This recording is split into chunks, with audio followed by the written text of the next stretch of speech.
Buenas, ¿cómo están? Hoy vamos a hablar, en el video pasado estábamos hablando de la habilidad extraordinaria y yo les decía, el diagnóstico por habilidades extraordinarias no es una buena idea, ¿no? Entonces vamos a hablar un poco de por qué esto es una mala idea, ¿no? Porque es muy tentador. Es algo que muchos hacemos o solíamos hacer antes de saber esto que les voy a compartir, ¿no? Entonces, ¿qué pasa cuando para entender por qué no es una buena idea, primero tenemos que entender cómo funciona la conciencia desde el punto de vista del Qigong, ¿no? Entonces yo, como hablábamos la clase pasada, yo puedo percibir la realidad de dos formas, ¿sí? Usando mis sentidos, conciencia ordinaria, o sin usar los sentidos, de forma directa, conciencia extraordinaria. Entonces, sea cual sea la forma en que yo percibo la realidad, es una conversación, siempre es una conversación, no es que yo percibo y nada más. Yo percibo, pero también emito información. Entonces, ¿qué significa esto? ¿No? Entonces, si yo percibo una manzana, a la vez yo tomo ese concepto, lo veo en mi mente y estoy emitiendo información sobre esa manzana. Entonces, esa manzana se hace más real, por decirlo de una forma, ¿no? Entonces, un experimento que tal vez les pueda dar una idea mejor de lo que estoy queriendo transmitir es, ustedes cuando tienen un dolor en el cuerpo, ¿sí? Si ustedes se enfocan su atención en el dolor, van a ver que el dolor parece hacerse más fuerte. Y si ustedes al mismo tiempo están pensando, ay no, por Dios, me voy a morir, es peor todavía, ¿sí? La percepción del dolor es todavía más grande. Y si hacen lo opuesto, la percepción del dolor disminuye, ¿sí?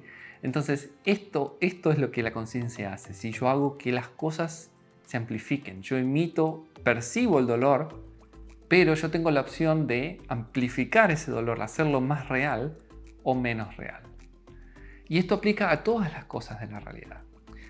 Entonces, ahora vamos a hacer un diagnóstico con conciencia extraordinaria. Si ustedes vamos a suponer que ustedes pueden ver el chi o pueden ver a través de las personas, ¿no?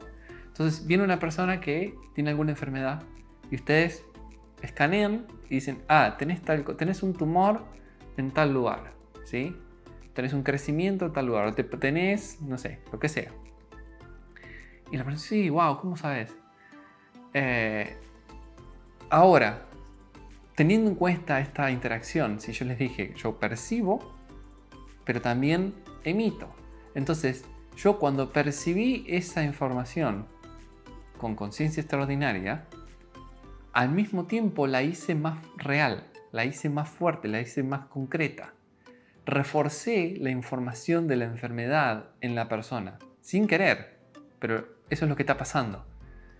Entonces, ese problema ahora va a ser más difícil de eliminar, va a ser más difícil de dispersar. Si ustedes están haciendo una sanación, ese problema de salud va a ser más difícil de dispersar porque ustedes lo reforzaron.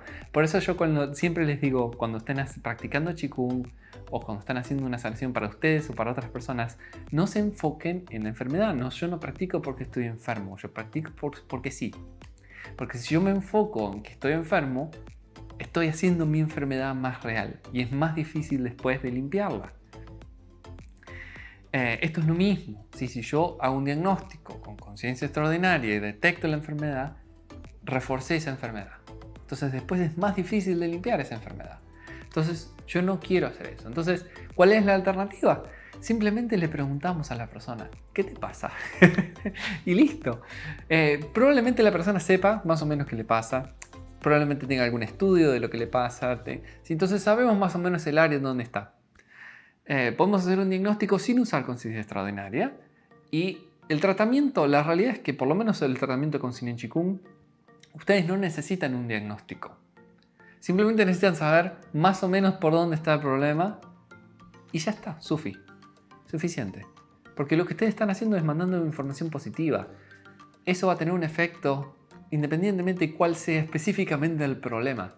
Entonces no hace falta que sepan cuál es el problema específicamente.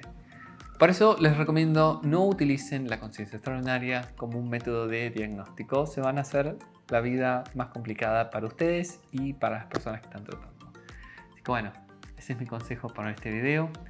Así que cualquier duda, consulta, como siempre me escriben y si no, nos veremos en el próximo video.